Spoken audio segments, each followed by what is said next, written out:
Siratal ladzina Sama mau jalan-jalan. jangan. Kita lanjut ke Kiai. Apa langsung aja langsung ke pertanyaan pertama Kiai? Jin Ustadz, memang suaranya kecil ya Ustadz? Suaranya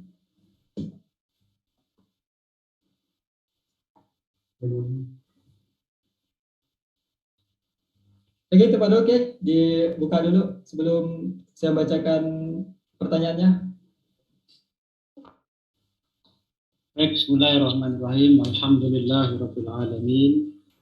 Wassalatu wassalamu ala asyrafil anbiya'i wal mursalin sayyidina wa maulana Muhammad wa ala alihi wa sahbihi ajma'in, amma ba'd.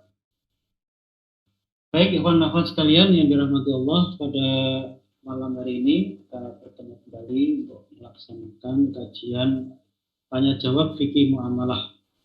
Kita akan menjawab pertanyaan-pertanyaan yang sudah masuk. Dan untuk itu saya serahkan pada host saudara Saifullah. Ya, silakan.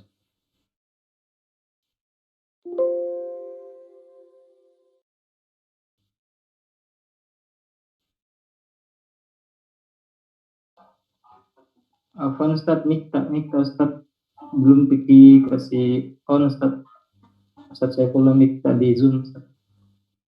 Ya, terima kasih Pak Afwan sebelumnya. Ya, lanjut saja ke pertanyaan yang ke-36. Pertanyaan dari Ibu Yuli Umuraihan dari Tangerang. Apakah ada solusi agar COD online tidak haram? Apa ya? Jawaban. Ya, solusinya itu ada dua. Yang pertama, pembeli itu diberi opsi. Jadi ketika barang sampai itu tidak mengikat dia harus atau wajib beli, tapi opsional. Dia bisa beli, bisa tidak. Jadi tidak boleh tidak diberi opsi. Kemudian yang kedua solusinya yaitu akad jual beli itu dilakukan ketika ketemu. Jadi akad jual belinya itu bukan pada saat online sebelumnya, tetapi terjadinya itu ya setelah ketemu. Jadi ada dua syarat ya. COD online itu supaya tidak haram. Satu, pihak pembeli itu diberi opsi untuk memilih apakah membeli atau tidak membeli. Kalau misalnya dia mengatakan saya tidak membeli, nah itu oke. Tidak bisa dikomplain karena memang hak dia. Tapi kalau dia mengatakan iya jadi beli, nah ketika jadi beli disitulah dilakukan akad jual belinya itu di situ. Nah ini harus dipahami dengan baik oleh yang membawa barang itu.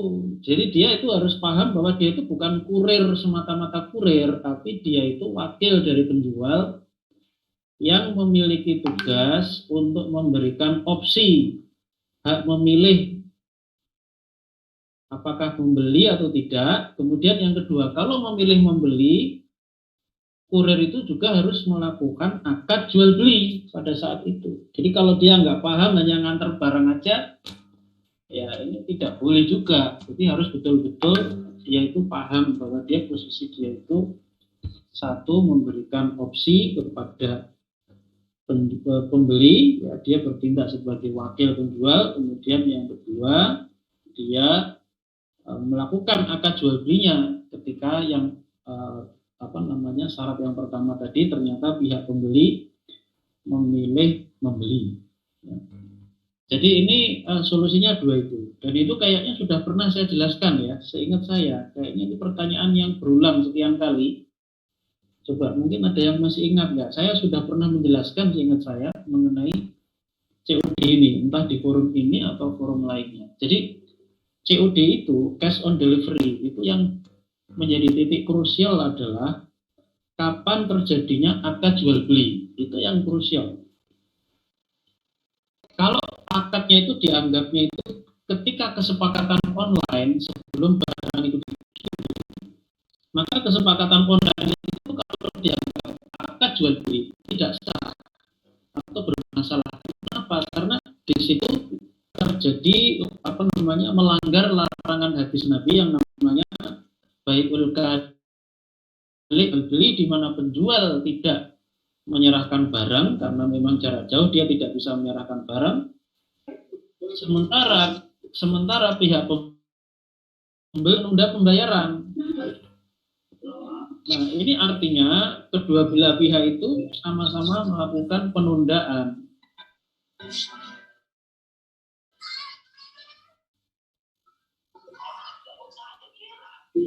Ini suaranya Jerman kan?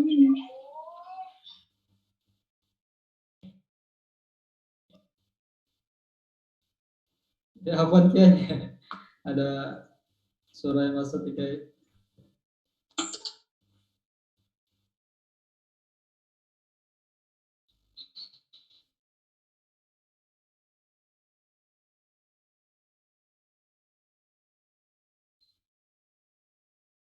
Di mute.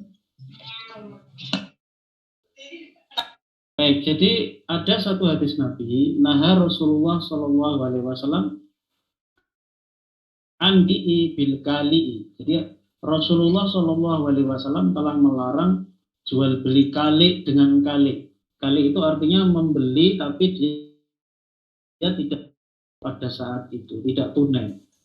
Pihak penjual juga tidak menyerahkan barang. Jadi terjadi penundaan pada dua pihak. Dua pihak itu artinya dua pihak itu sama-sama utang pembeli.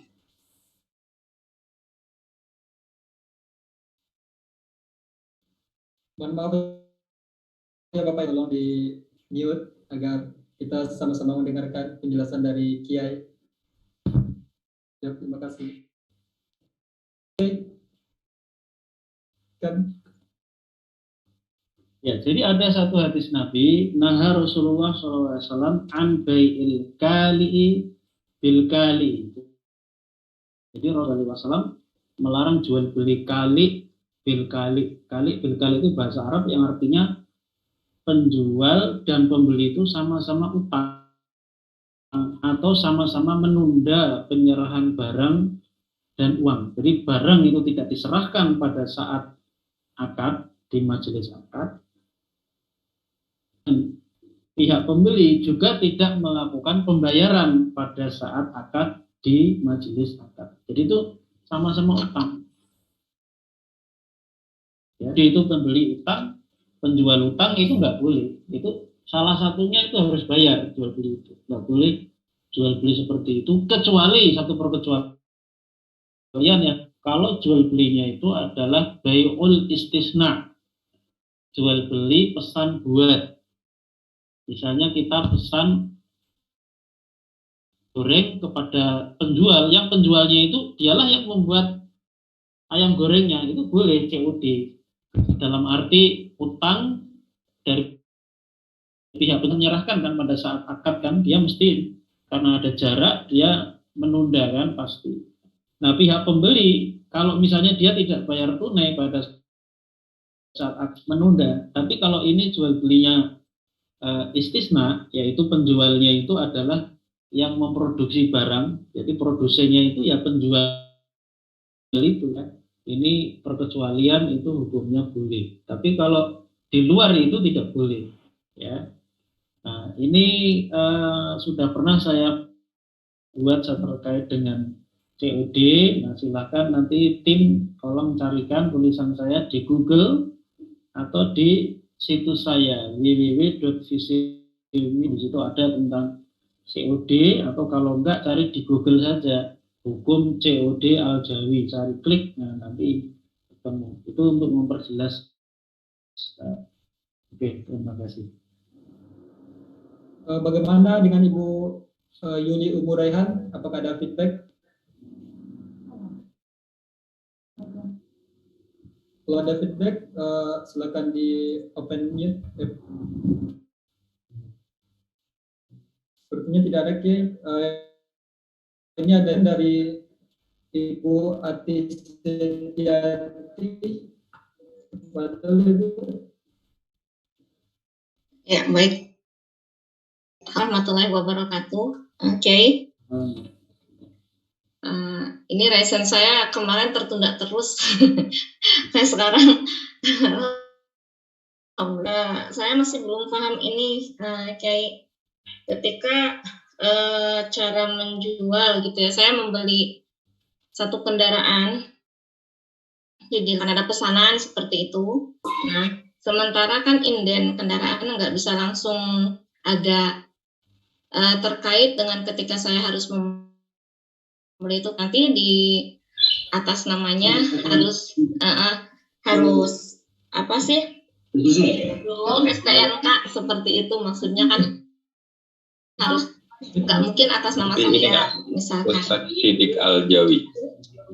Pernah dengar nggak nama itu? Ini gimana ini?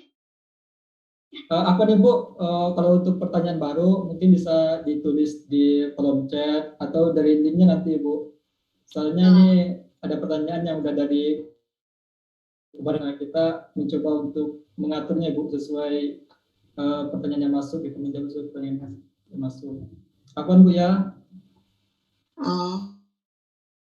Mungkin kalau untuk feedback masih bisa gitu kita tampung. Iya itu masih melanjutkan pertanyaan, cuma tadi ada suara yang masuk, jadi saya bingung, bukan pertanyaan yang baru lagi maksudnya. Gitu. Ya lanjutkan Ibu. Apa? Ya. Mekanismenya seperti apa Ustadz? Bolehkah saya dulu? Tapi memang resiko bagi saya ketika kendaraan itu nggak jadi pun nggak masalah seperti itu. Atau bagaimana solusinya? Bisa dipahami nggak Ustadz? Enggak, maksudnya itu yang beli siapa, yang jual siapa? Yang mau beli kan teman saya ke saya. Saya kan mesti beli sendiri kan, pernah menerangkan harus barang itu ada baru boleh dijual kan seperti itu. Nah, sementara kendaraan itu kan inden kalau dari dealer. Ketika inden itu kan saya harus lunasin dulu segala macamnya. Nah, ketika melunasin segala macamnya itu harus mencantumkan NK terkait dengan BPKB segala macamnya. Kalau atas nama saya, nanti kan harus BBM segala macam. Kalau saya pinjam mau pesen kendaraan itu boleh atau enggak, nah seperti itu. Dengan resiko saya ya dia jadi beli atau enggak ya enggak apa-apa. Boleh ada bersyarat ya yang waktu diterangkan itu. Nah, kalau minjem nama itu boleh apa enggak Kiai? Atau seperti apa? Demikian. Ya kalau beli awalnya itu atas nama Anda, gitu. Nggak bisa atas nama dia langsung. Kalau atas nama artinya Anda itu memberi pinjaman kepada dia untuk membeli. Nanti setelah memberi pinjaman, Anda mendapat pembayaran pinjaman dengan ada kelebihan. Kalau motor itu langsung di atas namakan customer, itu berarti kan milik dia langsung. Padahal beli dulu Anda sebagai mungkin posisinya seperti bank syariah dalam akad murabahah kontemporer. Anda beli itu artinya jadi milik Anda. Nah, kepemilikan itu dibuktikan dengan kepemilikan atas nama Anda. Itu Anda jual lagi kepada dia. Kalau langsung di atas namakan dia itu artinya milik dia kan. Sejak awal milik dia. Jadi posisi Anda itu akhirnya beli lalu menjual, tapi memberi pinjaman kepada si pembeli tadi, lalu pembeli itu mengembalikan dengan yang lebih banyak. Terjadinya riba seperti itu. Ya memang ini harus tidak bisa direct. Kalau direct ya memang lebih mudah, tapi itu bisa potensi riba. Misal harga motor katakanlah yang baru 20 juta. Ketika Anda beli atas nama dia langsung, itu kan berarti atas nama STNK-nya itu atas nama dia. Beli kepada dealer kan akhirnya akadnya. Ketika Anda memberikan uang 20 juta, itu artinya 20 juta itu kalau di dalam catatan akte jual beli itu kan berarti si pembeli itu ya yang punya nama itu kan. Berarti Anda itu memberi pinjaman sebenarnya kalau seperti itu. Teman 20 juta lalu Anda jual kepada dia menurut akad yang menurut kita, tapi nanti dia mengembalikan misalnya harganya kita markup menjadi 22 juta. Jadi kalau menurut saya ya apa boleh buat, itu caranya kalau seperti itu harus atas nama, beli itu atas nama kita. Itu artinya kita membeli dulu 20 juta lalu kita jual lagi kepada dia 22 juta. Lalu ya balik nama gitu.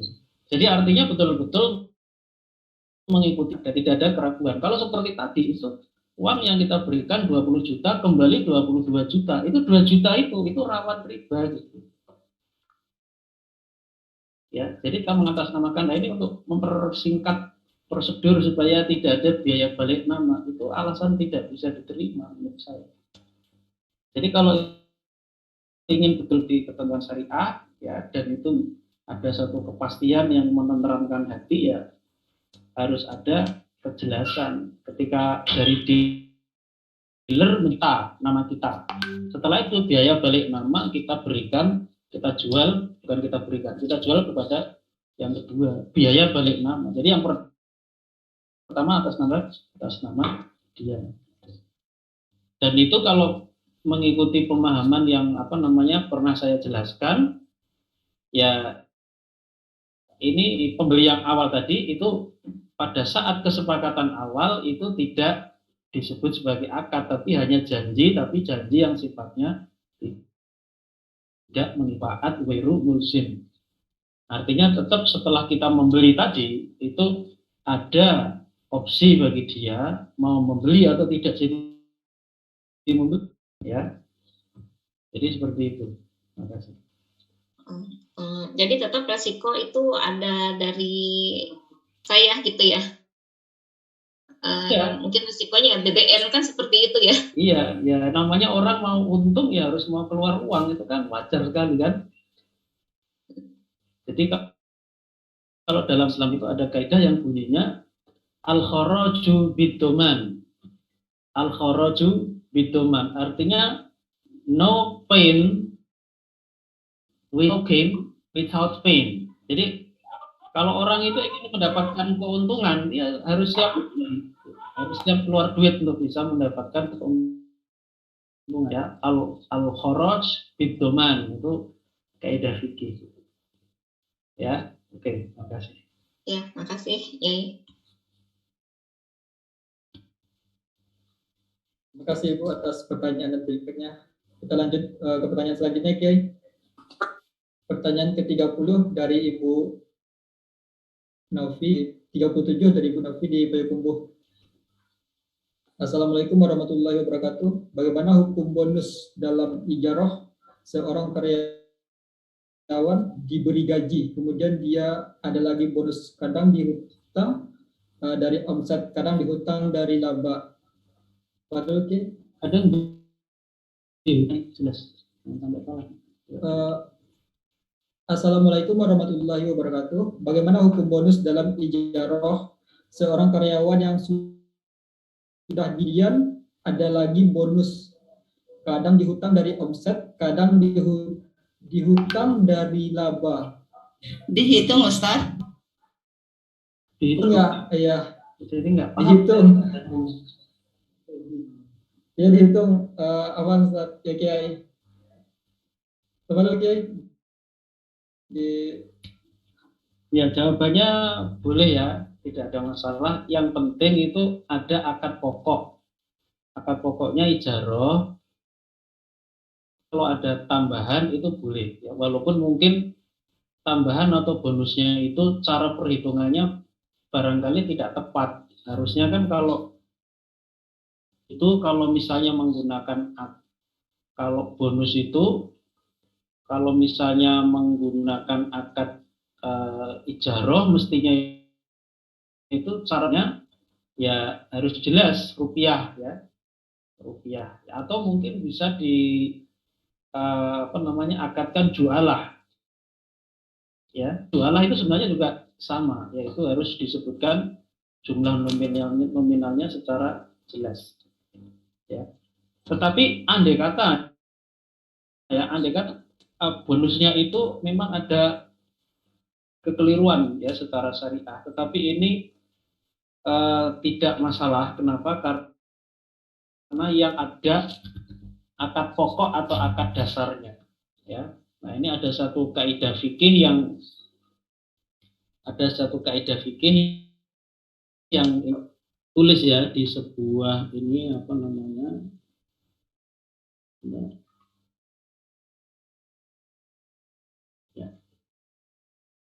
Mau menulis di ini saya bisa share screen ya, nggak bisa ya. Atau saya menulisnya di ini aja, di chat bisa ya. Chat itu ini saya akan menulis sebuah kaidah fikih. Jadi kaidah fikih itu bunyinya ini. Jadi oke, udah bisa di share screen.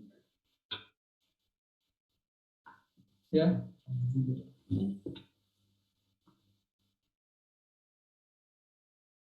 Belum bisa.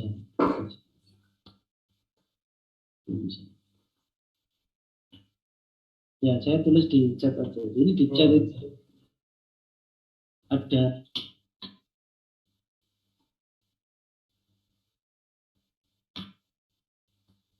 ada kaidah fikih yang bunyinya gini. At-tabi'u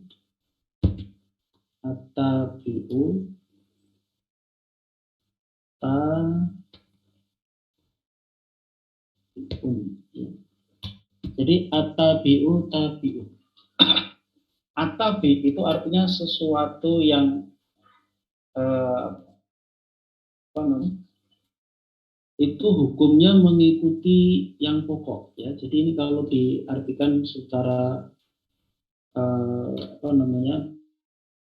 dibahas kaidah tadi itu memiliki arti sesuatu yang mengikut, yaitu cabang. Sesuatu yang cabang itu hukumnya ikuti yang pokok ya. Jadi yang cabang itu mengikuti yang pokok. Sesuatu yang cabang itu hukumnya mengikuti yang pokok. Nah, para ulama itu memberi contoh begini, contoh ya. Salah satu contoh yang ada di kitab-kitab fikih itu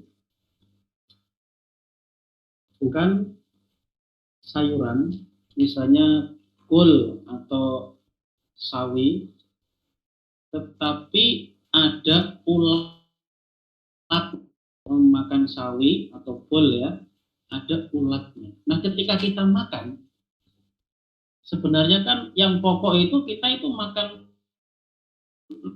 ulatnya. Misalnya ulatnya ikutan terebus atau termasak.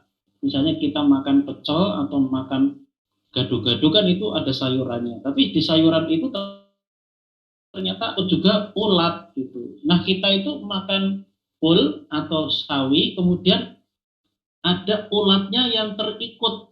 Nah, pertanyaannya bukan ulat itu ketika kita sedang makan sayuran, ya, kul atau sawi yang biasanya di situ ada ulatnya. Maka para ulama itu menganggap dia itu terikut pada sayuran, kita makannya itu adalah makan sayuran, itu hukumnya boleh, kita itu makan ulat. Tapi kalau ulatnya itu kita pisahkan kita sendirikan dari sayurannya, lalu ulatnya kita makan sendiri, tidak bareng dengan sayur, boleh. Jadi makan ulat sendiri itu kita pisahkan itu nggak boleh. Tapi kalau ulat itu mengikut pada sesuatu yang pokok, yaitu pada sayuran, itu hukumnya. Nah, ini yang kemudian saya terapkan untuk kasus seorang karyawan yang dia sudah mendapat gaji dengan akad ijarah. Itulah yang menjadi perannya itu. Jadi walaupun nanti ada bonus yang cara perhitungannya mungkin ada kekeliruan, tetapi dia itu hukumnya mengikuti yang pokok karena ada sesuatu yang menjadi induk dalam proses pemberian imbal jasa kepada tenaga kerja. Ya, jadi menurut saya ini tidak masalah dalam akad ijarah. Yang penting akad ijarahnya itu sudah benar, cara penggajiannya dalam akad ijarah itu sudah benar. Kalau nanti ada bonus-bonus itu si menggunakan akad ju'alah boleh ya, atau mungkin menggunakan akad ijarah juga ya, itu juga boleh. Baik, ini sebenarnya saya ada materinya tersendiri terkait dengan bonus seperti ini ya, apa namanya, tapi itu nanti masuknya di bab sirkah, tapi sirkah yang sudah agak cabang ya, bukan sirkah, maaf, akad ijarah tapi sudah, jadi sudah furu sekali. Nah, jadi saya yang memberikan jawaban yang ringkas seperti itu, yaitu menggunakan kaidah atabiu tabiun. Jadi sesuatu yang cabang ikuti yang pokok. Yang penting itu akad ijarahnya sudah sah, itu sebagai pokok. Nah, sebagai cabangnya yaitu bonusnya, yaitu boleh, tidak ada masalah dia itu satu tambahan kepada yang pokok. Ya, oke, terima kasih. Bagaimana dengan Ibu Novi? Apakah ada feedback? Sepertinya tidak, Kiai. Waduh, untuk Ibu Horni Sinambela, kalau ada feedback dari pertanyaan. Assalamualaikum Kiai. Yang pertama tadi kalau bonus ini dari majikannya ya Kiai, dari yang ya, bukan dari customer. Kalau yang dari customer nggak boleh kan Kiai? Nggak boleh. Misalnya dia disuruh nganter barang kemana, customer ngasih duit, enggak boleh. Ya Kiai. Terus terkait dengan akad ijarah Kiai, kemarin itu dapat gini deh, yang saya ragu gini Kiai, ketika kita kan dikatakan gini, kita sudah ijarah atau sudah bekerja akad ijarah dengan si A, kan harus begitu yang pernah saya dapat.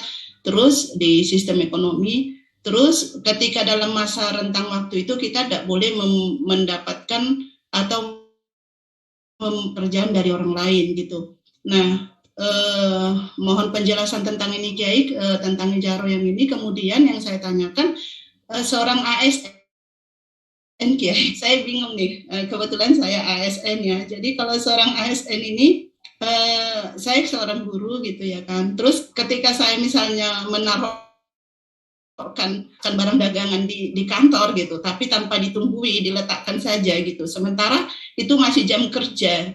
Itu sesuatu yang boleh apa yang haram? Terima kasih Kiai. Iya, jadi terkait dengan akad ijarah itu ada istilah ajir am dan ajir. Ajir itu artinya pekerja, am itu umum atau publik. Jadi ajir am artinya pekerja publik, ajir khos, kerja khusus atau privat. Nah, jadi ajir atau pekerja itu ada dua macam tadi ya. Pertama ajir am, yang kedua ajir.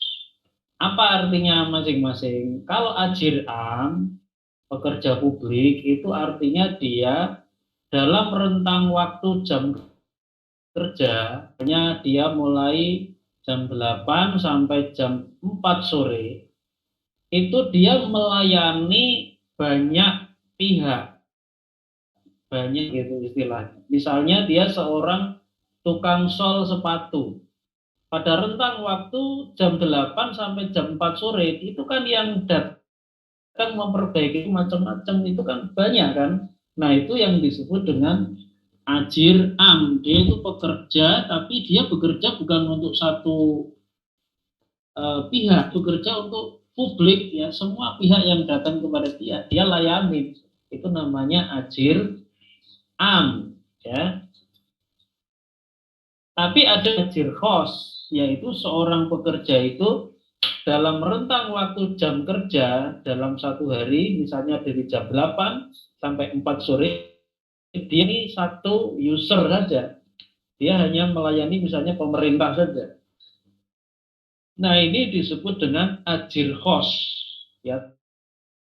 Contohnya ASN, misalnya dia bekerja dari jam 8 pagi, atau kalau guru mungkin jam 7 gitu ya, sampai asar jam sore misalnya. Ketika dia selama bekerja itu namanya ajir khos.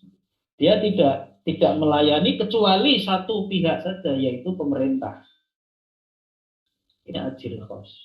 Nah, bagaimana kaitannya kalau dia itu bekerja untuk orang lain pada waktu yang sama? Kalau ajir boleh, namanya dia itu bekerja untuk publik. Jadi pada rentang waktu dari jam 8 sampai jam 4 sore dia bisa melayani banyak customer itu dalam waktu yang sama. Misalnya dalam waktu dari pagi sampai sore ada 5 orang yang datang ke situ menyerahkan sol sepatu. 5 orang menyerahkan sepatu yang rusak. Mas ini tolong diperbaiki. Datang orang kedua, Mas tolong ini diperbaiki. Datang orang ketiga, tolong diperbaiki. Itu boleh. Rentang waktu yang sama dia melayani banyak orang, itu boleh. Tapi kalau ini terjadi pada ajir khos, ini tidak boleh karena yang namanya jam kerja dia hanya melayani tidak boleh lebih dari satu user atau satu customer yang dalam hal ini adalah. Nah, oleh karena itu, ketika dalam rentang waktu jam kerja itu dia melakukan pekerjaan yang lain-lain yang di luar job desk, itu berarti tidak boleh. Misalnya pada saat jam kerja kok dia ngajar di sekolah lain misalnya. Kan kadang-kadang ada guru dia ngajar di sini, ngajar di sana, ngajar di sana. Padahal dia itu harusnya yang ngajar pada satu pihak, ya. Kalau misalnya dia ngajar di tempat lain, misalnya tanpa pengetahuan atasan dia, maka ya berarti ini tidak boleh karena dia itu sebenarnya ajir khos, gitu. Kecuali izin atasan. Misalnya ngajar di satu sekolah dari jam 8 sampai 10. Setelah itu nggak ada lagi. Nah, dia minta izin atasannya untuk ngajar di sekolah lain, bolehkan, ya sudah, berarti tidak apa-apa. Tapi kalau tanpa izin nggak boleh, gitu. Karena dia itu ya sebagai ajir khos selama jam kerja dia hanya melayani mustajir, istilahnya pemberi kerja, ya. Jadi kalau seperti yang tadi ditanyakan, kalau misalnya melelang barang di satu tempat selama itu tidak tidak mengganggu pekerjaan yang pokok, pekerjaan pokoknya tetap bisa terlaksana. Ada jam lagi. Ya, jadi selama dia meletakkan barang saja ya tanpa mengganggu pekerjaan, ya menurut saya tidak ada masalah kalau itu.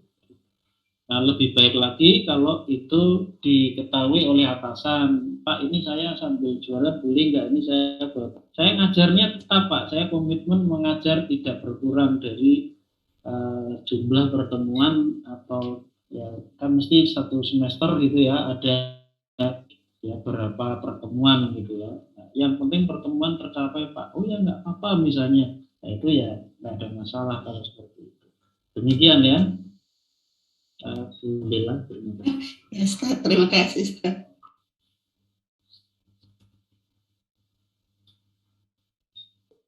Terima kasih, Bu. Ke pertanyaan ke-38 Kiai dari Ibu Hikmah Lamongan Jatim. Bagaimana hukum reseller yang diberi harga lebih dalam jumlah tertentu dan produk yang dijual oleh reseller harganya ditentukan oleh pihak agen atau produsen? Tafadhol, Kiai. Ya, ini dua hal yang berbeda ya. Jadi ada pertanyaan sebenarnya.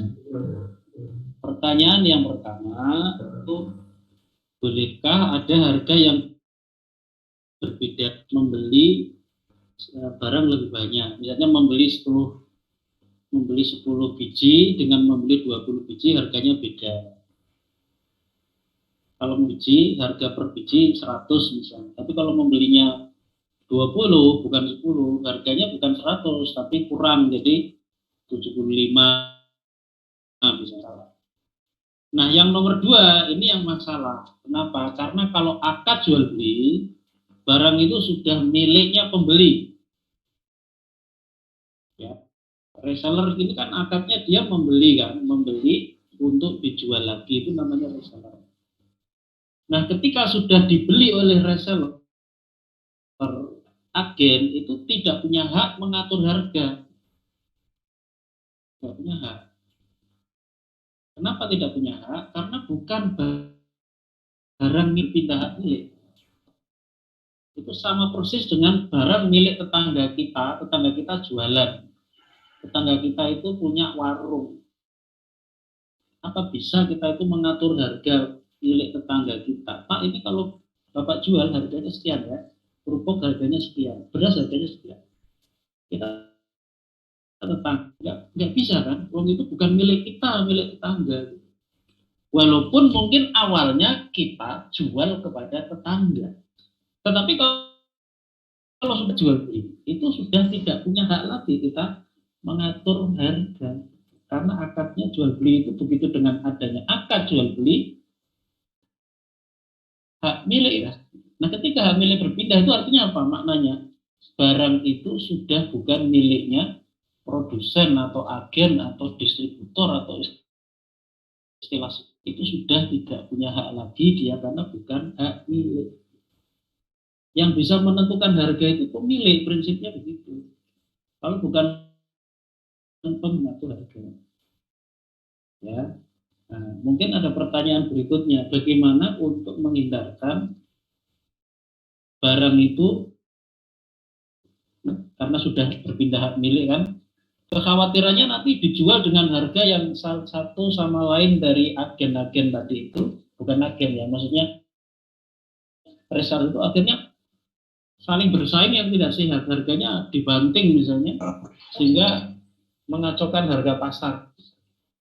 Sehingga ini ada produsen untuk mengendalikan harga.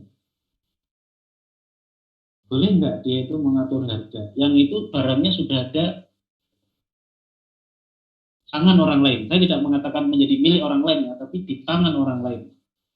Jawabannya, kalau akadnya jual beli tidak boleh, tidak berhak pihak produsen atau distributor itu mengatur harga yang sudah barangnya itu sudah dibeli oleh reseller, itu nggak boleh. Kalau akadnya jual beli, solusinya akad yang lain yang bukan jual beli. Contohnya apa? Saya beri 2 contoh ya sebagai satu solusi yang itu pihak barang itu masih bisa mengendalikan harga. Satu, gunakan akad namanya jualah. Atau mungkin menggunakan akad wakalah bil ujroh, atau mungkin menggunakan akad samsaroh. Jangan menggunakan akad jual. Kalau menggunakan akad jual beli, seseorang menjual barang pada reseller, nih saya jual, itu sudah jadi milik reseller, nggak bisa lagi pihak distributor itu mengatur-atur harga-harga lagi. Kenapa? Itu sudah jadi milik orang lain. Tapi kalau menggunakan akad, misalnya tadi wakalah bil ujroh bisa. Jadi pihak produsen itu dia mewakilkan urusan penjualan barang kepada pihak kedua. Misalnya sebut saja reseller ya. Atau karena ada wakil lah gitu, wakil. Maka yang namanya wakil itu dia nanti akan mendapatkan ujroh gitu dari pihak yang mewakilkan dia. Status wakil itu dia itu tidak membeli, tidak melakukan jual beli. Dia itu hanya menjualkan statusnya barang milik pihak pertama. Jadi itu karena tidak milik, maka pihak pertama itu dia bisa mengendalikan harga. Ketika harga itu sampai ke tangan kedua, barang itu masih milik yang pertama. Wakalah bil ujroh. Jadi kalau wakalah bil ujroh itu kan ada pihak pertama namanya yang mewakilkan atau mewakil ya. Pihak kedua namanya wakil. Ketika pihak yang pertama itu menyerahkan barang itu bukan jual beli, tapi tolong pihak yang kedua ini jualkan barang saya. Nanti kalau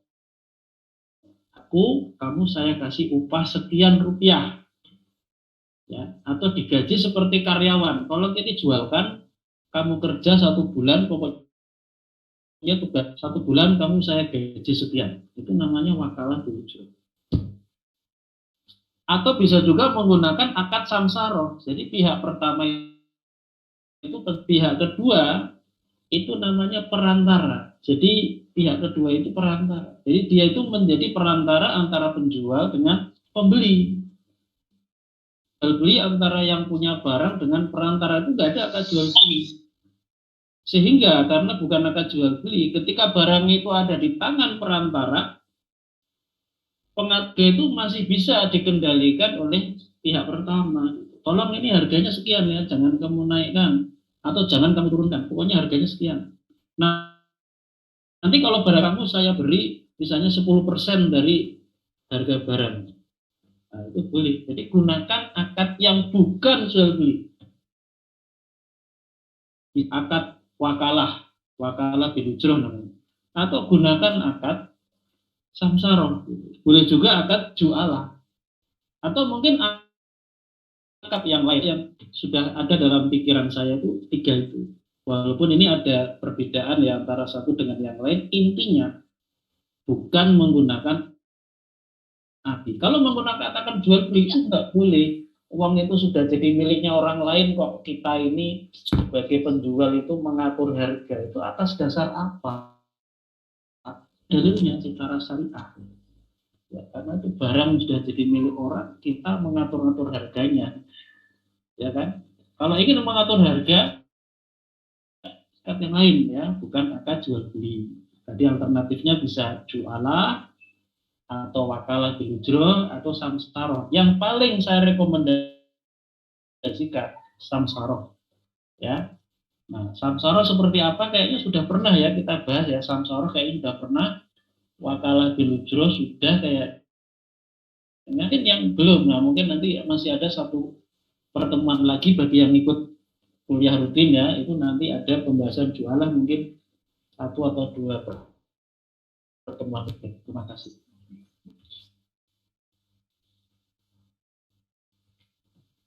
Bagaimana Ibu Hikmah? Apakah ada feedback dari pertanyaan?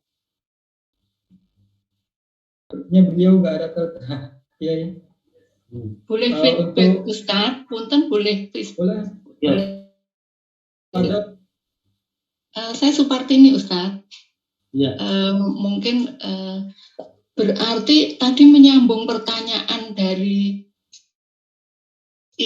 masalahnya jual beli mobil tadi atau yang akan menjual mobil ke temannya tapi dia beli dulu dari kalau yang tadi itu pakai akad samsara boleh nggak Ustaz? Jadi kita saat kita mendapatkan pesanan dari customer, ada customer mobil, kita mendaftarkan diri ke dealer untuk menjadi perantara, gitu boleh nggak Ustaz? Terus nanti yang berjual beli siapa? Yang berjual Siapa, beli, pembeli siapa? jadi sebelumnya seperti yang pertanyaan Ibu yang sebelum sudah ada calon pembeli katakanlah gitu ya. Nah untuk menghindari biaya balik nama dari kita sebagai pembeli pertama ke temannya itu kita mendaftarkan diri ke dealer menjadi perantara. Nah kita apa ya istilahnya mengharapkan upah dari dealer gitu bisa nggak Ustaz? Ya itu saya kira bisa itu bisa. Jadi itu nanti gambaran saya itu nanti yang melakukan akad itu langsung 2 pihak itu, ya. Jadi akadnya antara yang pesen tadi sama dealer, terus kita sebagai perantara gitu ya Ustadz ya? Bisa. Jadi kita istilahnya tidak dalam akad baik sebagai penjual tidak, sebagai pembeli juga tidak. Dan kita sekedar mempertemukan antara penjual dengan pembeli biar mereka yang melakukan gitu. Tapi terus ini mengenai harga nanti yang menentukan juga dari dealer. Iya, dari dealer. Atas persetujuan pembeli gitu ya Ustadz ya? Iya.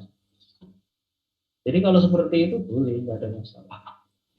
Cuma kan persoalannya gini, kenapa kok si pembeli itu dia meminta bantuan seseorang yang punya modal? Itu karena dia itu tidak bisa beli cash. Ada pihak yang dia itu bisa beli cash lalu jual lagi kepada pemesan itu dengan harga kredit gitu loh. Ya.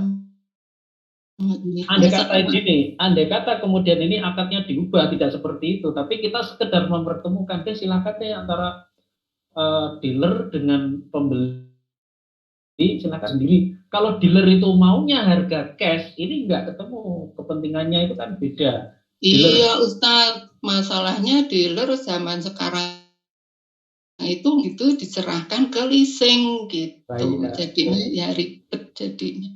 Kecuali kalau dealernya itu memang dia mau jual kredit. Nah, kita sebagai pihak ketiga menjadi perantara itu secara syariah memungkinkan. Tapi kalau dealer punya kepentingan dia dapat uang cash ya, likuiditas itu bisa berjalan baik ya, ini akhirnya dua kepentingan ini tidak bisa kita pertemukan karena customer pengennya kredit nggak punya duit, sementara dari pihak dealer pengennya cash bukan kredit gitu. Nah jadi ya seperti itu. Ini dari segi fakta ya, tapi secara syariah itu boleh seperti yang disepakati. Misalnya upah itu nanti diberikan dealer kepada perantara misalnya 10% dari harga modal.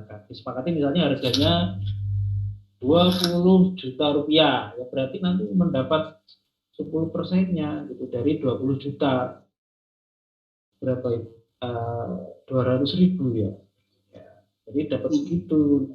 Ya. Nah, jadi itu secara syariah itu boleh. Walaupun secara praktek agak sulit ya karena ada kepentingan yang berbeda. Tapi terlepas dari kepentingan yang berbeda itu bisa. Jadi kalau ada orang yang ingin beli motor, yuk yang ketiga ini dia bilang saya pertemukan, saya ada kenalan dealer nanti bisa dirundingkan langsung.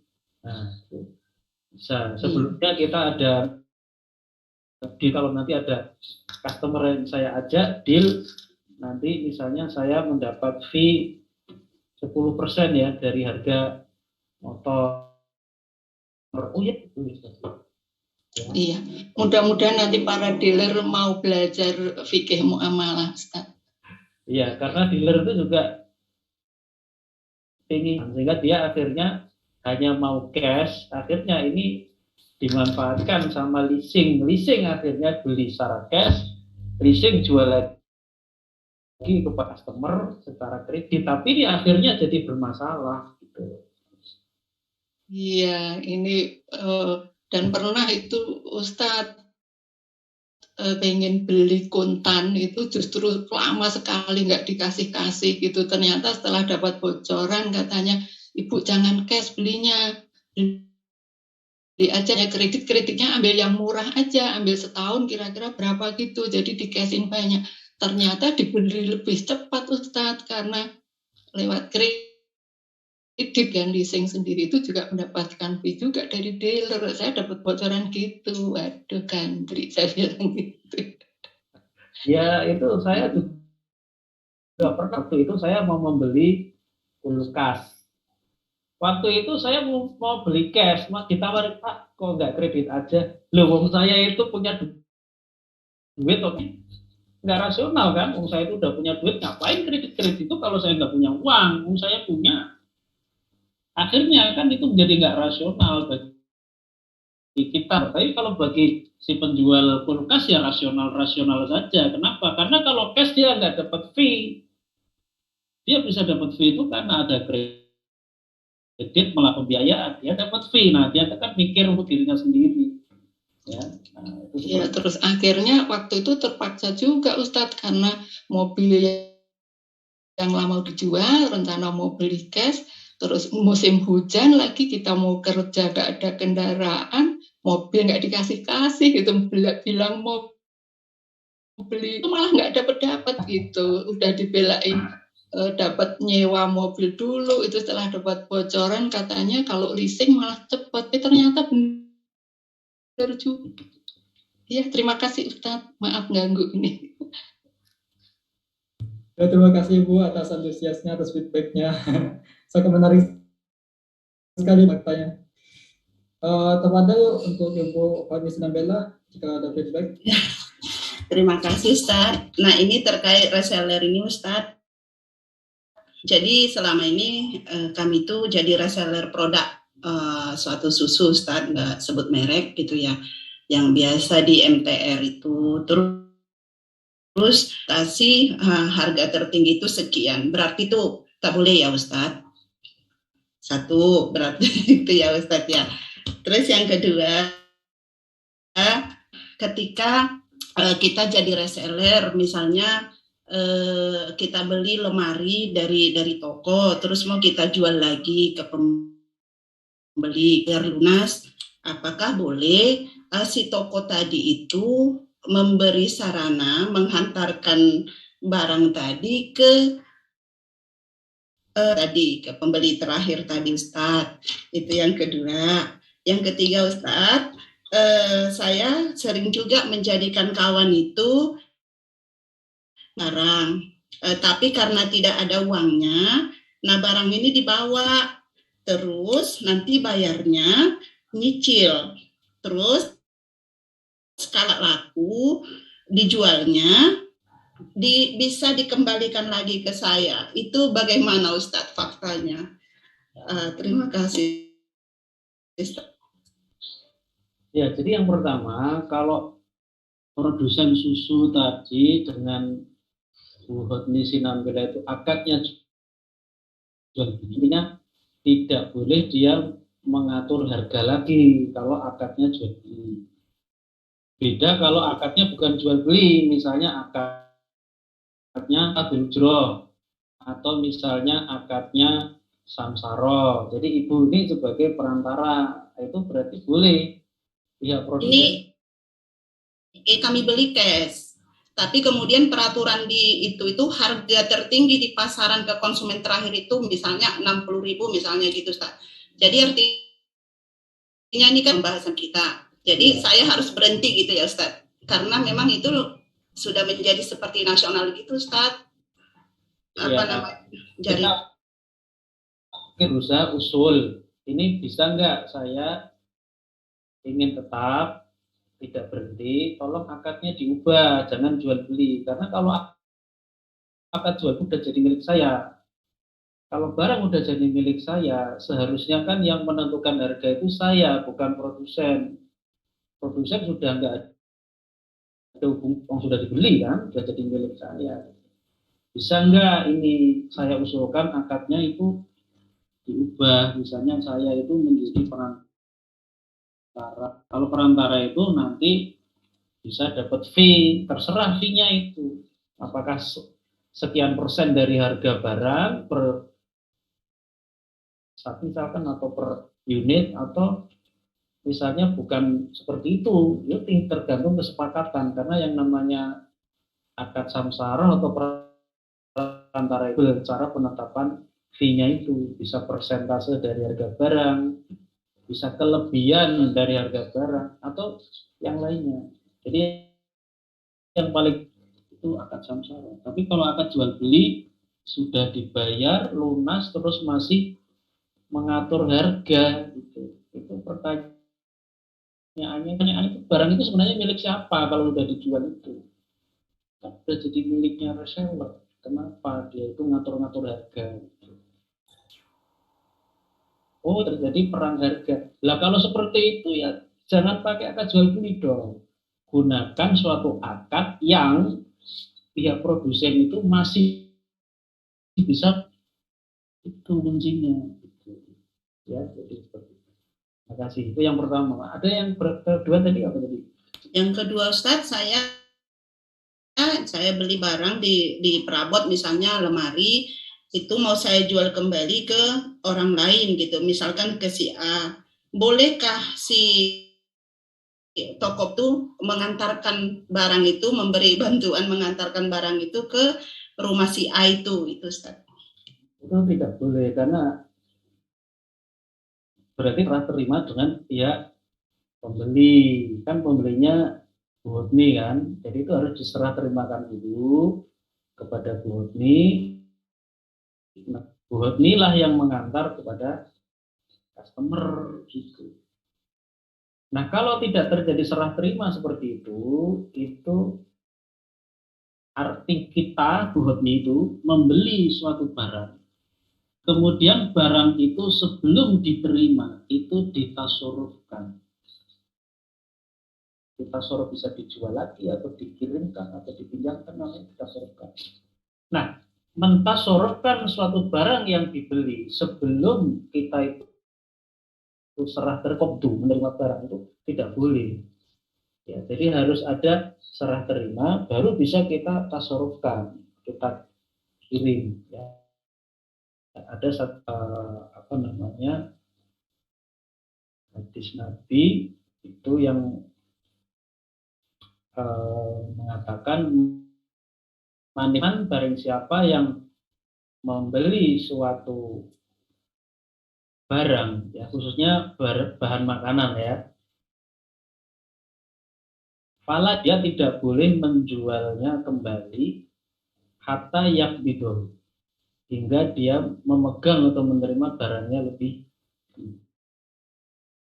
Tapi mungkin ini kalau barangnya yang dibeli itu barang-barang yang ditakar, dihitung atau ditimbang. Nah, kalau barang yang dibeli itu bukan itu, tapi seperti motor, itu alasannya kenapa tidak boleh direct dari dealer kepada pembeli, itu alasannya bukan karena belum terjadi serah, alasannya karena risiko itu akhirnya tidak tidak berada pada pihak Bu Hotni, tapi risiko itu akhirnya berada di pihak dealer. Ketika dealer itu misalnya dia punya fasilitas mengantar barang ya dari sumber rumah.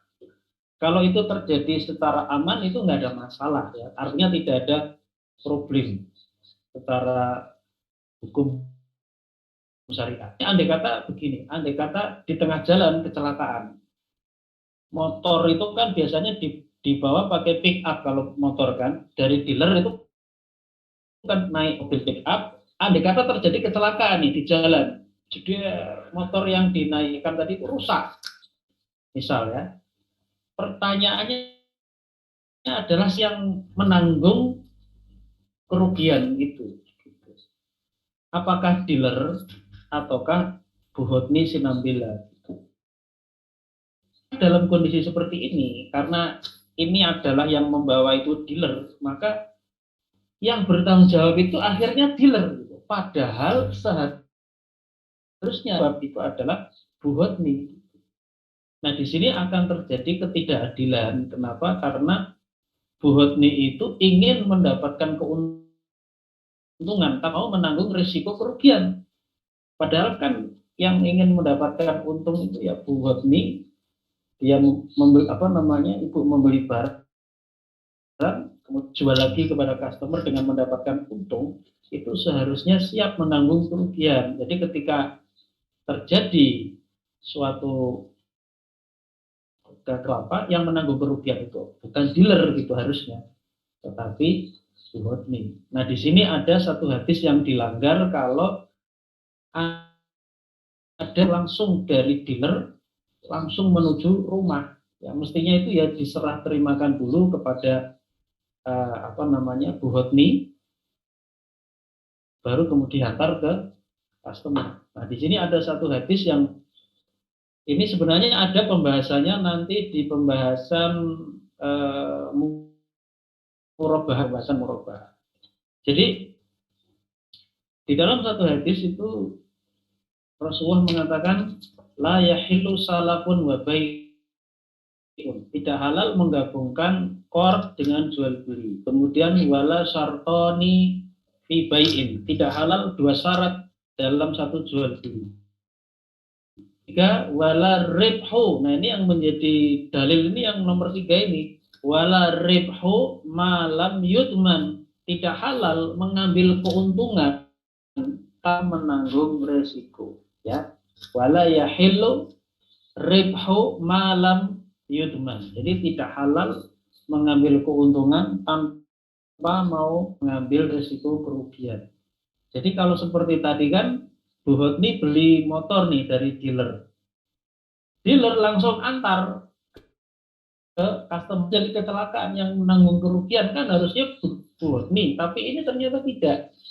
Dealer yang menanggung kerugian. Nah, berarti di sini ada pihak di mana Bu Hotni keuntungan, tapi tidak mau mengambil risiko kerugian. Nah, ini yang terjadi. Maka supaya ini bisa dikoreksi sesuai dengan syariah, ada risiko itu dipindahkan dulu dari dealer kepada Bu Hotni, yaitu dengan cara barang itu diserah terimakan dulu kepada ini, lalu Bu Hotni yang mengantar kepada customer. Itu yang benar. Sehingga nanti ketika terjadi kecelakaan di jalan, yang bertanggung jawab itu Bu Hotni, sudah diserah terimakan kepada Bu Hotni. Gitu. Terima kasih. Ya, Ustaz. Yang ketiga tadi, Ustaz. Tadi kawan saya jadi reseller, tapi dia tidak punya uang, terus barang dibawa, bayarnya hutang, terus kalau dia jual boleh dia pulangkan. Saya jadi ragu itu sekarang, Ustaz, boleh apa tidak? Yang penjualnya yang jual. Saya stok barang, Ustaz. Terus kawan-kawan itu membawa barang dari rumah, mereka jualkan, ya, terserah mereka, sama saya sudah akad harga ini sekian gitu, Ustaz. Lalu barang itu dibawa, kita catat apa saja yang dibawa. Nah, nanti dia bakal kembali nyicil, Ustaz, karena dia tidak punya modal. Terus kalau misalnya ada barang itu yang tidak laku dia jual, boleh dikembalikan ke kita. Itu bagaimana, Ustaz? Ya, itu ketika dikembalikan barangnya masih baik atau sudah expired atau gimana? Masih bagus, ada capnya segala macam. Jadi tidak mengurangi kualitas ya, yang berdampak pengurangan harga. Cuman dia tidak ada resiko restan, yang ada resiko restan barang kita gitu, Ustaz.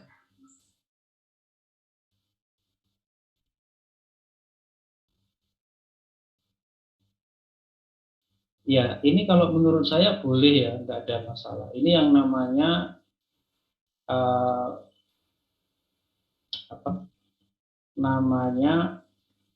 pembatalan akad. Jadi ketika itu dikembalikan, itu sebenarnya akad jual belinya itu dibatalkan, mengembalikan yang juga dibeli.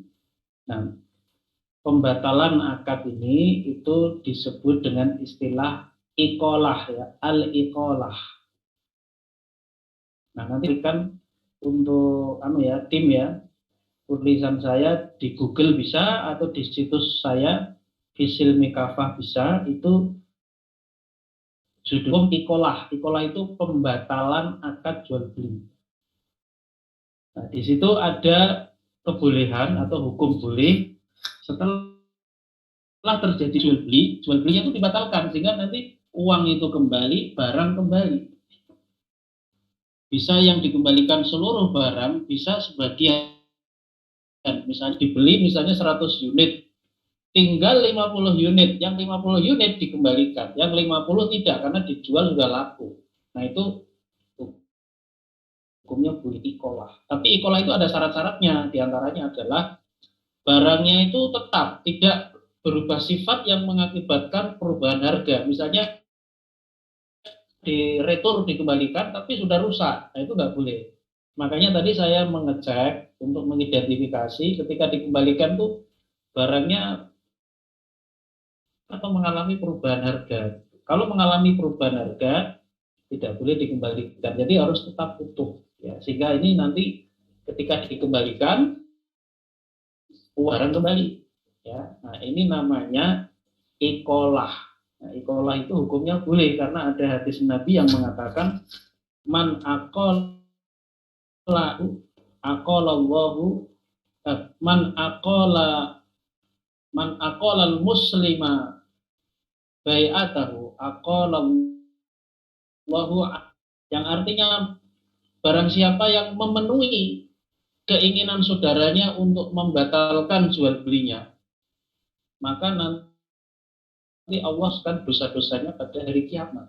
Jadi itu ada pujian. Jadi di samping menunjukkan bolehnya melakukan ikolah itu cancelling, istilah Inggrisnya, cancelling the contract, yaitu pembatalan akad jual beli. Itu di samping boleh berdasarkan hadis tadi, itu juga menunjukkan pujian, ya, ada janji pahala bagi orang yang pihak penjual itu pihak pembeli ingin batal. Nah, pihak penjual ya udahlah, nggak apa-apa, akan dihapuskan dosa-dosanya di hari kiamat. Ya, ada hadisnya, man aqala musliman bai'atahu, barang siapa yang memenuhi sesama muslim untuk membatalkan jual beli yang sudah dia lakukan, maka nanti orang itu yang memenuhi permintaan batal tadi, dia akan diambil pada hari kiamat. Ya. Sudah ketemu tulisan tentang ikolah? Nah, ini ada nih sudah kayaknya ya, dari Pak Langgeng membantu ya.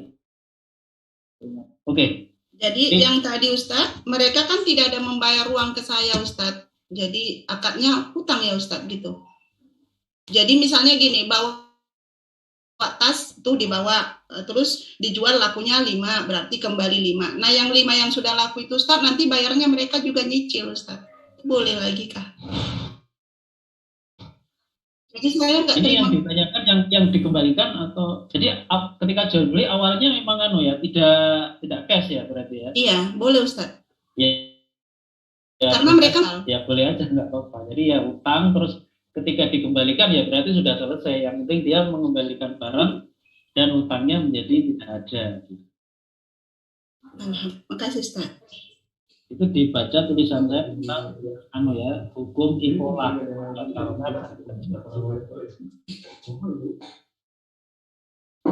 Atas feedbacknya sangat antusias sekali Ustaz.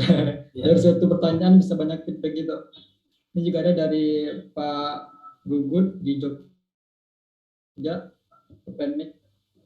Jadi terima kasih Ustaz. Assalamualaikum. Jadi kaitannya dengan yang tadi Ustaz, yang menentukan harga. Kalau itu sebenarnya itu dua sisi Ustaz. Yang pertama, ketika kita mengambil barang, itu tentu kita kan tanyanya dijual berapa. Nah, kan kita enggak juga tahu kan kalau mengambil produk di sebuah kulaan ya, produk-produk yang spesifik, itu tentu kita akan tanya kepada produsen harga pasarannya berapa. Akhirnya produsen itu kan memberi saran, misalkan dijual antara 50.000 sampai 60.000. Nah, sebenarnya produsen itu sifatnya syarat saja menyampaikan itu. Ini umumnya dijual antara misalkan produk itu 50.000 sampai 60.000. Nah, sebenarnya kita setelah kita beli kita kulaan, sebenarnya kita boleh menjual di luar itu, boleh Ustaz. Misalkan dijual 65 juga boleh, dijual mungkin 50 sesuai saran dia boleh, atau mungkin gitu kan.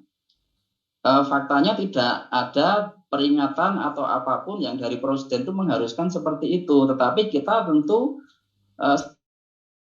sebagai menjual sarannya dia misalkan umumnya 60.000 kan gitu kan, dan mungkin di misalkan kita di Jogja itu kan yang sudah ada banyak ya, misalkan ada di beberapa istilahnya agen ya. Nah tentu agen ini kan ya sudah kita sepakat saja misalkan 60.000. Nah ketika dari produsen itu sebenarnya tidak mengikat bahwa harus dijual sekian, itu apakah juga termasuk ya? Terima kasih. Ya kalau gini, kalau sekedar menyarankan, produsen menyarankan ya tidak ada masalah, tapi tidak boleh membuat saran itu bersifat mengikat, apalagi dengan sanksi kalau jualnya lebih murah dari akan kami proses secara hukum, dilaporkan ke polisi segala macamnya. Itu ada yang jualan herbal seperti itu. Jadi dari produsen itu mengatur harga kepada lapisan pemasaran di bawahnya itu gitu. Ini jangan menjual kurang dari 250.000. Lebih boleh, kurang kalau terbukti menjual kurang dari 250.000 per botol. Kecil suara Kiai, maaf. Mengecil Ya, suara Kiai. maaf Ustaz. Suaranya kecil nggak masuk. Cek, gimana suaranya? Kelihatan terdengar atau tidak? Cek, halo. Masih kecil. Kecil. Coba mic-nya didekatin lagi Kiai. Cek. Kecil.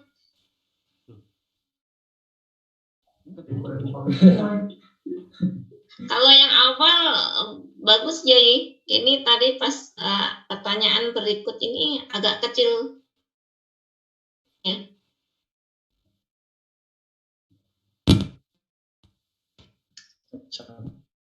Udah Kiai, udah kedengaran. Halo, cek. Gimana?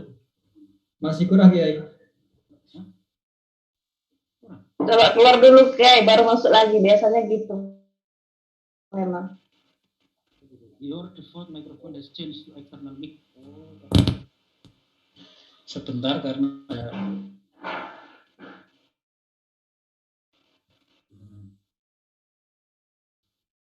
mungkin saya keluar dulu ya sebentar ya. Oh iya Kiai. Nanti masuk lagi.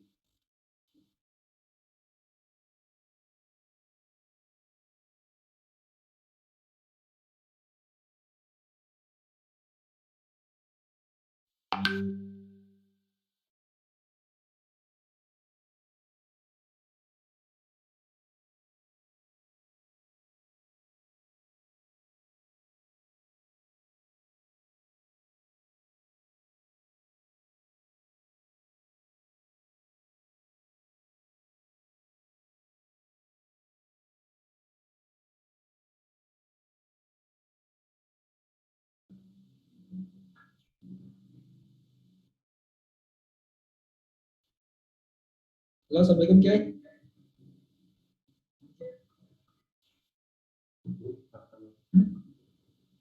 Oh, belum ya? Belum Ustaz.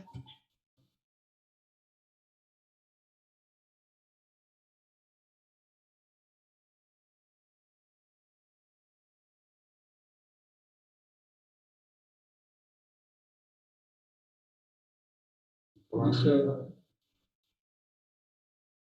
Apa Ustaz? Nanti recordnya di-share kan Ustaz? Ya, bisa insya Allah Ibu.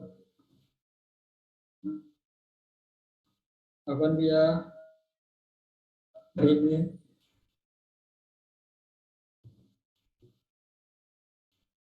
Gini masuk.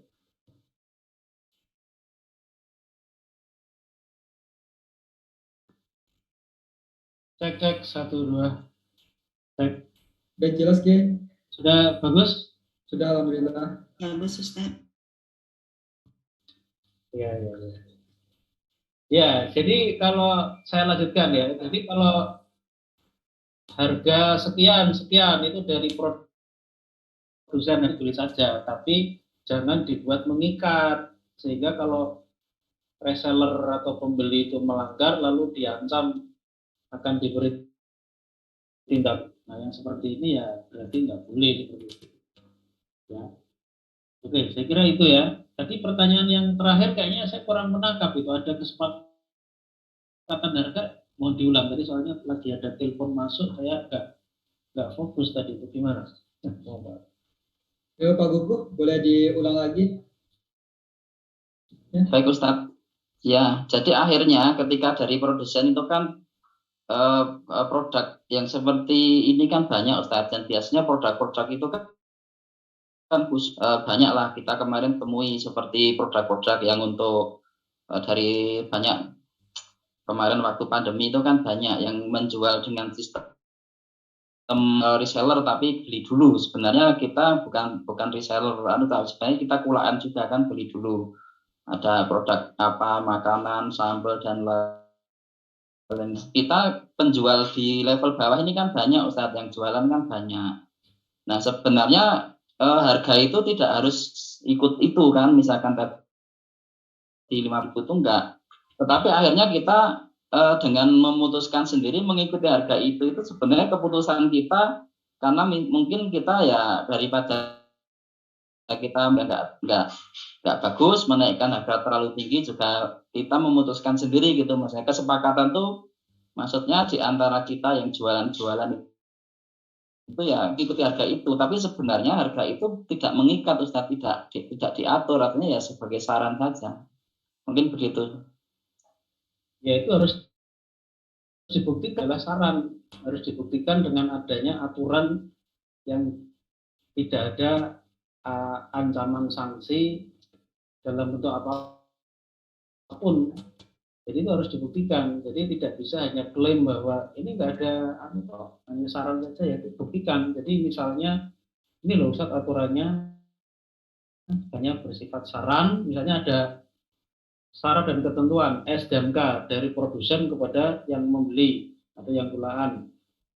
Harga saran, dan bagi yang tidak mengikuti tidak ada konsekuensi apapun. Misalnya ada kalimat seperti itu ada nggak gitu kalimat kayak gitu? Harus buat kesepakatan itu sukarela gitu. Kalau yang tertulisnya nggak ada Ustaz, tapi ketika akhirnya beberapanya mungkin sudah nggak banter, akhirnya kan kita jual di bawah saran Ustaz, juga nggak apa-apa, nggak dikasih peringatan, karena sekarang mungkin produknya sudah nggak lagi, akhirnya kan ya kita jualnya nggak sesuai saran di bawahnya kan, yang akhir-akhir mungkin kalau waktu booming nggak sesuai saran, bagus produknya kan, tapi setelah agak lama konsumen mungkin sudah nggak ini lagi, akhirnya yang akhir-akhir kan kita jualnya nggak sesuai saran di bawah, ibaratnya balik modal. Nah itu faktanya seperti itu. Tapi kalau yang tadi mengenai ada ketentuannya itu memang enggak ada, tapi itu sebagai saran. Toh ketika kita jual sesuai harga kita net kulaan saja pun ya enggak ada masalah, artinya enggak ada sanksi gitu. Perlu ditegaskan saya kira supaya tidak ada keraguan untuk customer sendiri maupun yang mau menilai kan. Ini benar, ini kan perlu data seperti saya gitu kan. Saya nggak bisa melihat ini tuh paksaan atau bukan, atau ini disyaratkan atau tidak. Saya nggak bisa memberikan kan, kecuali kalau dia itu menyatakan dengan tegas. Nah itu baru saya bisa mengatakan oh itu benar saran, bukan syarat yang harus dijalankan oleh yang pula. Saya kemudian memberikan masukan yang seperti itu lebih baik dibuat aturannya secara tegas, tertulis bahwa harga ini adalah bukan kewajiban gitu. Kalau ada yang menjual di luar harga ini boleh dan tidak apa-apa, tidak ada tuntutan hukum apa. Misalnya ada kalimat seperti itu, saya akan bisa mengatakan oh ya itu nggak ada masalah. Tapi kalau nggak ada, saya nggak bisa komentar kan akhirnya, karena ini paksa menjadi gelap, artinya ya minimal abu-abu gitu. Saya mau mengatakan ini nggak ada keharusan juga saya tidak punya bukti ya.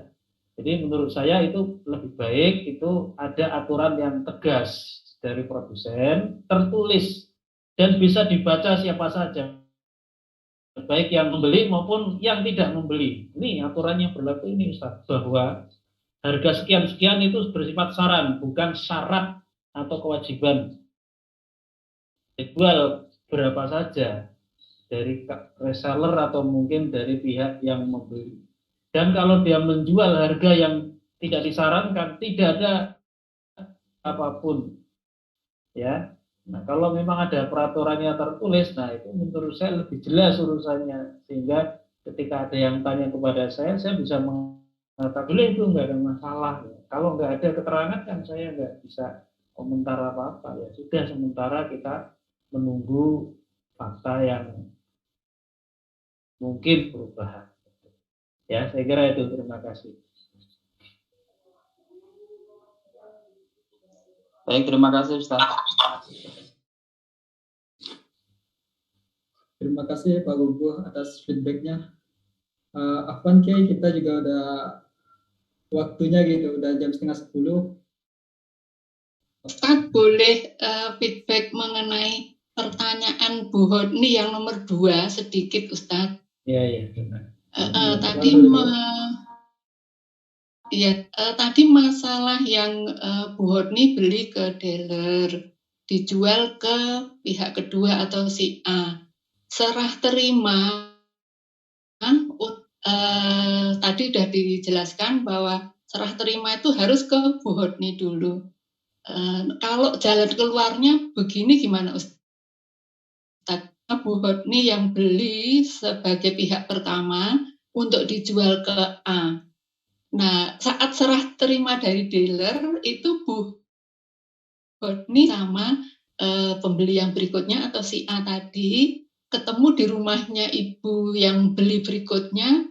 Nah, si dealer itu serah terima Bu Hodni tapi di rumah pihak pembeli berikutnya bisa nggak Ustaz? Ya. Jadi itu jalan keluar gitu. Saya mau bertanya gini, sepeda motor itu kan dibawa pakai mobil pickup kan, menuju alamatnya si A, di A itu ada Bu Hodni, jalan kecelakaan, mobil rusak. Pertanyaannya yang menanggung siapa? Untuk persyaratan pertama kerusakan seandainya itu diserahkan ke Bu Hodni siapa gitu, karena kan waktu Bu Hodni beli itu kan juga si dealer ada untuk mengantarkan ke tempatnya Bu Hodni. Nah ini jalan keluarnya Bu Hodni janjian sama pembeli berikutnya untuk menerima alamat tersebut gitu Ustaz. Ya, jadi gini, kalau misalnya ya dealer itu mengantar hanya Bu Hodni, bukan si A. Di tengah jalan terjadi kerusakan, motornya rusak. Itu yang bertanggung jawab itu dealer, itu normal, itu wajar. Karena dealer itu kan yang menjual kepada Bu Hodni kan. Persoalannya itu sekarang Bu Hodni itu menjual kembali motor itu kepada Ibu A. Dealer itu mengantarnya itu direct langsung kepada Ibu A, bukan kepada Bu Hodni. Bu Hodni di rumahnya si Ibu A. Nah sekarang ketika itu terjadi kecelakaan, itu berarti seandainya akadnya itu mempersyaratkan barang dikirim ke sini ya, itu juga tidak boleh ya Ustadz ya, karena ada syarat dalam akad gitu ya. Sebenarnya yang benar itu ya harusnya dibawa ke rumahnya Bu Hodni dulu. Setelah dibawa ke rumahnya Bu Hodni, oh ya ini sudah bagus, ini sudah cek Bu, dibawa oleh Bu Hodni kepada si A. Itu prosedurnya yang wajar itu. Sehingga nanti ketika terjadi kerusakan yang bertanggung jawab itu jelas. Misalnya dari dealer membawa motor ke Bu Hodni, di tengah jalan rusak, yang bertanggung jawab itu dealer, kan jelas kan? Nah, sudah sampai ke Bu Hodni. Bu Hodni membawa ke si rumahnya A. Di tengah jalan terjadi kecelakaan. Itu yang bertanggung jawab Bu Hodni, kan jelas. Nah, sekarang itu tidak seperti itu. Bu Hodni beli nih dari dealer. Dealer yang seharusnya menyerahkan ke Bu Hodni, dia direct langsung jret dari dealer ke rumahnya si A. Di tengah yang bertanggung jawab itu menjadi tidak jelas. Artinya bisa yang bertanggung jawab itu mungkin itu adalah dealer, yang bertanggung jawab Bu Hodni. Jadi kalau tidak ada titik temu antara Bu Hodni dengan dealer, ini bisa terjadi crash, bisa saling mengklaim, kamu yang bertanggung jawab, kata Bu Hodni kepada dealer nggak bisa kan, ibu yang beli, akhirnya itu bisa terjadi potensi konflik gitu loh maksud saya. Oke, terima kasih. Ini aduh, aku mau lihat jalan keluar ternyata nggak bisa juga Bu Odni. Harus ada Ini Ustaz, kalau misalnya tadi dari ke rumah si A itu pakai mobilnya si dealer tadi itu, karena saya misalnya nggak punya angkutan untuk membawanya itu, tapi sudah jelas kalau rusak dari rumah saya tanggung jawab, tapi pakai sarana dari si dealer tadi, itu bolehkah? Ya itu artinya memang harusnya dibawa dulu. Nah, hanya gini, ini solusi dari saya. Bu Hotni itu datang ke dealer, diserah terimanya di situ. Bu ini anu ya, kita serahkan di sini. Terus Bu Hotni menyuruh kepada dealer, dealer tolong bawakan motor saya ke rumahnya si A. Tapi Bu Hotninya tuh nggak di rumah, Pak. Bu Hotni itu melakukan serah terima di dealer. Di dealer jadi serah terimanya. Nanti Bu Hotni menyuruh kepada pihak si dealer, ini berarti akad yang terjadi itu artinya dealer itu menjadi wakil dari Bu Hotni untuk mengantar barang. Jadi kalau misalnya terjadi kecelakaan, tetap yang buruk Bu Hotni.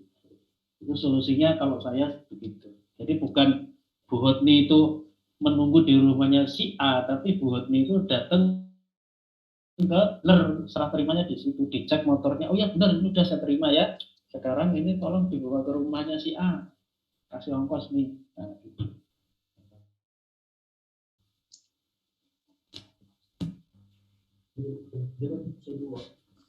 Gimana Ibu?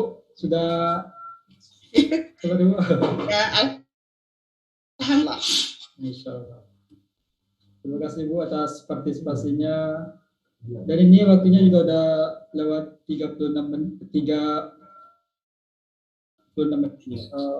Teman-teman mungkin di akhir-akhir penghujung acara ini ada sepatah atau dua kata yang disampaikan.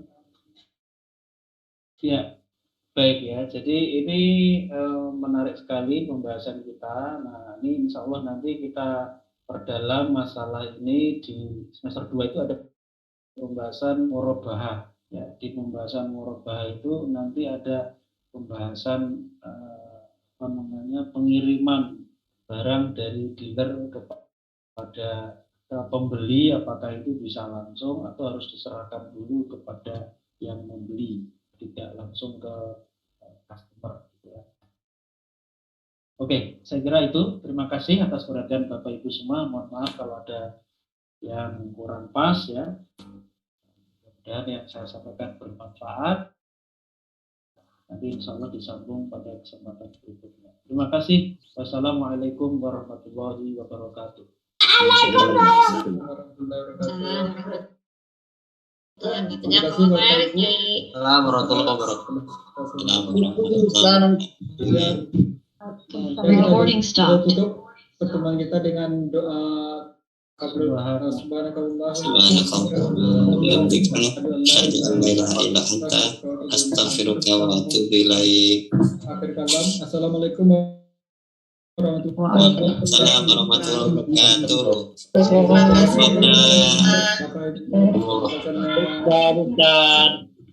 Selamat istirahat ya. Terima kasih Ibu, Bapak, mohon maaf atas segala kekurangannya dan terima kasih atas Sama-sama Ustaz, mohon izin live ya. Assalamualaikum. Ibu.